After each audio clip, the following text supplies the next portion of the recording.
In this series of videos, we're going to cover the anchor handling module in NavView. The anchor handling feature supports multi-vessel and anchor management for rig and barge operations. And we're going to cover a couple different operations using serial radio modems and IP radios. The first thing I want to point out is NavView has user-based roles. So actually you can't do anything in here until you log in. And typically we'll set it up so you have a user account, an admin account, and maybe a survey account, and each one of those accounts will have certain features available to them in the software. So I'm going to go ahead and log in.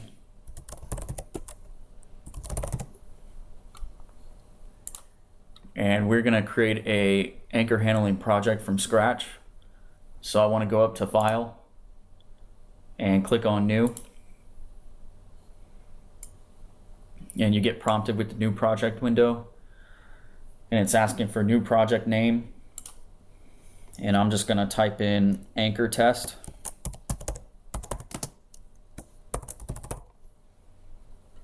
and click on next. Now we're going to configure our horizontal CRS. So we want to add a coordinate reference system for the specific operation location for this project. So I'm going to click on add. And you have a couple different options in here. You can search by name or code if you know that, or if you want to search by an area, you can do that as well. I happen to know the code that I want, so I'm going to type that in here and click on search. And that's what I'm looking for, is ED50. And you can actually expand this window.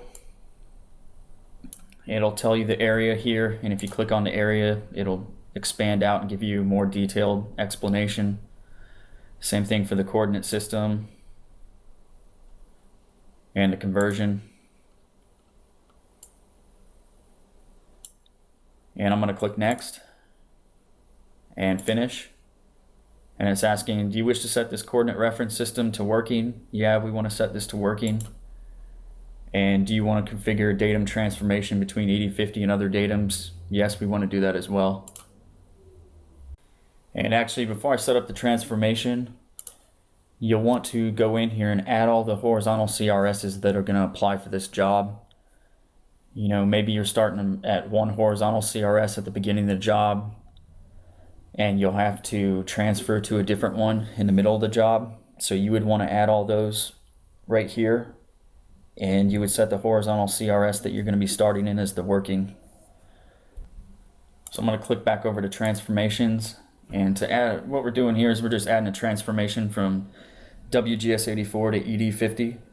So to do that, I'm going to click change. And you have a whole bunch of different options in here. I'm looking for code 1311.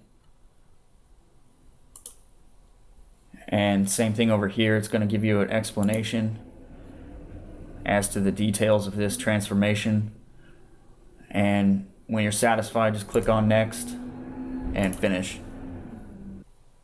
So we have our transformation set up. We can click on next, and vertical CRS, MSL height, code 5714, that's fine. We'll click on next.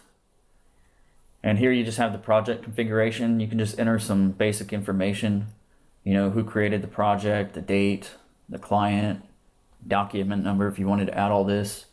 It's not required, and even if you put something in here, you can actually go and edit it later. So I'm going to click on next. And this is just your project preferences. You can change all your units of measure here and your display formats. I'm going to leave mine at the default and click on next. So now we have to add a station name, and I'm just going to name this anchor rig. And you do have the option to actually import an existing station. So maybe if you had done a previous anchor handling job with this specific anchor rig set up on there, you could actually import that existing station from that other project and it would copy over, some of the information such as the vehicle, the offsets, and some of the devices. And we're going to click next. And this is just asking us, is this station the anchor manager? It's going to depend on your particular setup. In most cases, the anchor rig is the anchor manager. Whichever vessel is going to be, driving all the operations on your particular job. So I'm going to set the anchor rig as the anchor manager and click on finish. So at this point we have the basic project set up, and actually the best thing to do at this point is go into your project folder and populate all the vehicle shape files, all the DWGs, all the backgrounds that you're going to need for continuing on. And I'll actually show you where that is. If you go into your C drive and go under users and public documents, 40 nav and nav view, you'll see my anchor test project is right here. And usually what we do is I'll go up one level and I'll just drag this nav view folder over here to the quick access. That way you can just access it over here if you have to get into the project quicker. But you'll want to go through your project and add all your DWGs and background drawings in here so it's easier to configure the project later. This concludes part 1 of configuring the anchor manager. In part 2, we're going to cover setting up some of the background drawings and the devices.